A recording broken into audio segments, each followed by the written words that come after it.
Hello everyone, welcome to CLAT prep. आज है 9 दिसंबर 2024 और जैसा कि आपको पता है कि हम डेली न्यूज़ एनालिसिस करते हैं और उसके बाद 20 क्वेश्चंस की प्रैक्टिस भी करते हैं।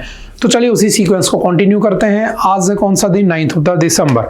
तो चलिए पहला क्वेश्चन हमारे सामने आता है, विच of the following countries will chair the 68th session of the United Nations drug control commission.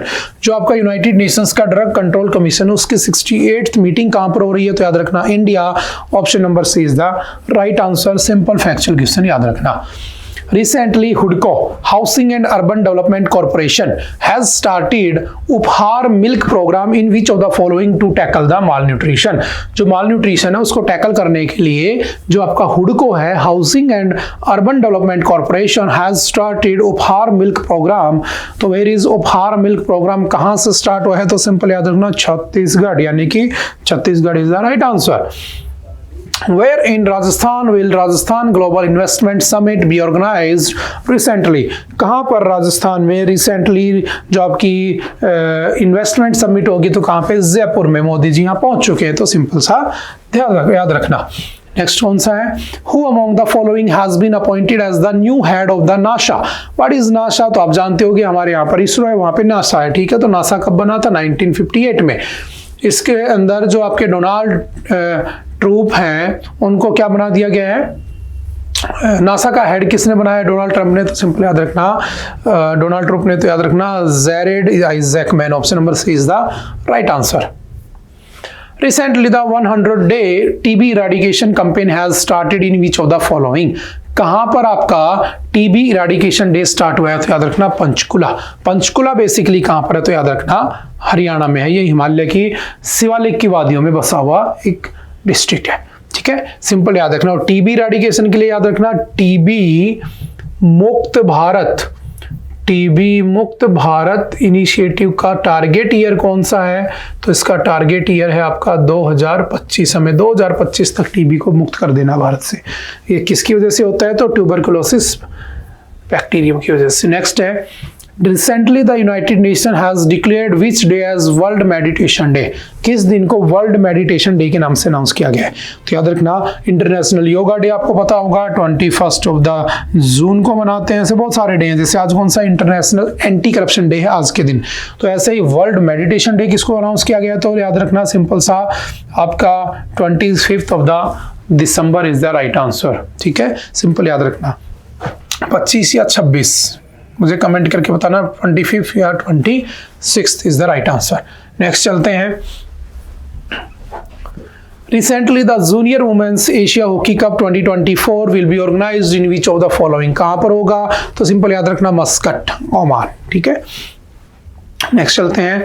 Who among the following has written the book titled Rainbow Warriors? Rainbow Warriors book किसने लिखी है? तो simple याद रखना ये भी नहीं है, ये भी नहीं है, तो होशांग मर्चेंट ने इस बुक को लिखा है rainbow warriors. Simple one liner में पूछ लेता है। Who among the following has launched PM E-Vidya DTH channel? जो आपका direct to home DTH channel है उसमें एक नया चैनल आया जिसका नाम है ई विद्या। ठीक है, किसने लॉन्च किया है? तो हमारे कौन है एजुकेशन मिनिस्टर कौन है? तो याद रखना धर्मेंद्र प्रधान। तो धर्मेंद्र प्रधान जी ने इसको लॉन्च किया। ई विद्या मतलब ऑनलाइन विद्या तुम्हें मिलेगी, यानी कि एजुकेशन मिलेगी। ठीक है, सिंपल याद रखना। Which of the following state governments will launch maize flour named हिमभोग? जो मेज फ्लोर है उसको हिमभोग के नाम से किस स्टेट गवर्नमेंट ने लॉन्च किया? तो याद रखना हिम मतलब हिमाचल प्रदेश। हिमाचल प्रदेश ने अपने खुद के मेज फ्लोर को लॉन्च कर दिया है। Who has recently been appointed as the coach of the under-20 and under-17 women's football team? किसको अपॉइंट किया गया है? तो under-20 और under-17 वुमेन्स फुटबॉल टीम के कोच को तो याद रखना Joachim Alexandersson. Option number A is the right answer. Simple factual questions में याद रखना। नेक्स्ट है, Mulla Periyar dam is located in which state? तो मुल्ला पेरियार डैम कौन सा है? तो बेसिकली एक नदी फ्लो करती है जिसका नाम क्या है? पेरियार रिवर। ठीक है, पेरियार रिवर। इस पेरियार रिवर पर दो डैम है जो मेजर डैम है। एक का नाम क्या है? तो इडुक्की। ठीक है, इडुक्की। और एक का नाम क्या है? तो एक बना हुआ है, क्या नाम है जिसका? मुल्ला पेरियार। ठीक है, और जो मुल्ला पेरियार डैम है बेसिकली वो कहाँ पर बना हुआ है? तो याद रखना आपके केरल के अंदर, जबकि उसकी ओनरशिप किसके पास है? तमिलनाडु के पास है। क्यों? क्योंकि ब्रिटिशर्स ने क्या किया था? इसको लीज पर दे दिया था। किसको? तमिलनाडु को। और इसका कंस्ट्रक्शन का काम वो नहीं करवाते हैं। क्यों? क्योंकि है केरल में, लीज पे दे रखा है तमिलनाडु को। तो ये काफी दिन पहले न्यूज में भी था कि वो लोग कहाँ चले गए थे, सुप्रीम कोर्ट पहुंच गए थे केरल वाले, क्योंकि 2018 में हमारे यहाँ पर पिछले सेंचुरी की सबसे भयंकर बाढ़ आई थी, फ्लड आई थी, ठीक है। और वो क्यों आई थी, क्योंकि इडुक्की डैम जो था टूट गया था, और इडुक्की डैम जब टूटा तो पानी पहुंच गया मुल्ला पेरियार, और मुल्ला पेरियार को खोल दिया गया, नहीं खोलते तो ये भी टूट जाता है। तो खोलने से पूरा केरला पानी के अंदर तैरने लगा। तो अभी इस बार जब भयंकर बारिश हो रही थी तो कहा गया कि इसकी मरम्मत करवाया जाए, इसको रिकंस्ट्रक्ट करवाया जाए, लेकिन नहीं करवा रहे थे क्योंकि ओनरशिप किसके पास है, तमिलनाडु के पास। हालांकि डैम कहाँ बना है, केरला के अंदर, याद रखना, ठीक है। ये करंट अफेयर में हम पहले पढ़ चुके हैं। What class of frigate is INS Tushil? तो आपका INS तुशील है जो रिसेंटली न्यूज में था, पूछा है कि किस टाइप का फ्रीगेट है, ठीक है। जो बड़े बड़े एयरक्राफ्ट कैरियर के साथ चलते हैं फ्रीगेट्स, उनको कह देते हैं छोटे जहाजों को। तो ये कौन सी क्लास के है, तो कारीवाक 3rd क्लास का है। जो भी न्यूज में आता है तो हम पढ़ लेते हैं। बेसिकली DRDO यानी कि डिफेंस रिसर्च एंड डेवलपमेंट यानी कि साइंस एंड टेक का क्वेश्चन होता है, ठीक है।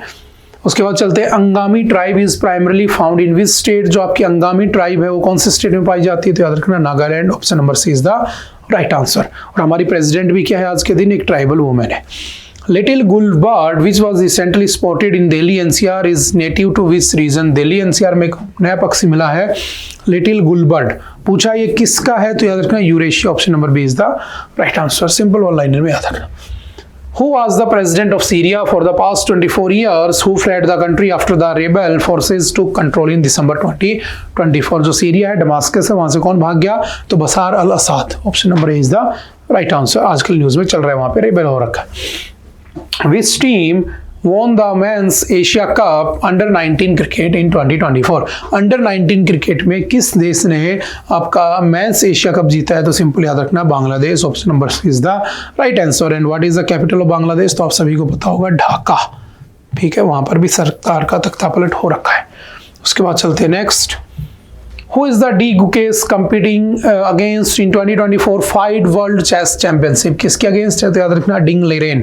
Option number D is the right answer, जो कि चाइना से है। One liner question, in which of the following states is Sonai Rupai wild life sanctuary located? कहाँ पर है Sonai Rupai wild life sanctuary, जो न्यूज में थी, तो याद रखना आसाम, ठीक है। 500 प्लस है तो सब नहीं रखनी, जो न्यूज में होता है उसको पढ़ लेते हैं, जहाँ पे हम वाइल्ड लाइफ को प्रोटेक्ट करते हैं, प्रिजर्व करते हैं। Recently, the Sinbax exercise has been completed between armed forces of India and which country? India और किस कंट्री के बीच में सिनबैक्स हुई है, तो याद रखना Cambodia. Option number C is the right answer. और ऐसे क्वेश्चन एग्जाम में आते हैं। कल का आपने अगर एलेट का एग्जाम देखा होगा, एलेट 2025, उसके अंदर भी एक एक्सरसाइज पूछ रखी थी। मैक्सिमम एलेट के जो क्वेश्चंस थे वो आपके डेली जो आपको 20 क्वेश्चंस की प्रैक्टिस कराई जाती है, उसमें से मैक्सिमम क्वेश्चंस आपको 50% के आसपास क्वेश्चन मिल गए होंगे। ऐसा मेरा नहीं, ऐसा बच्चों का कहना है बेसिकली, समझ गए। तो आप इस सीक्वेंस को पढ़ते रहे, जस्ट आपको वन लाइनर क्वेश्चंस को नोट करते रहना है, ठीक है। उसके बाद चलते हैं नेक्स्ट। आज आई थिंक आज के लिए इतना ही था। आई होप कि आपको बातें समझ में आई होंगी। मिलते हैं दोबारा से next time. Okay, bye bye, thank you, have a nice day.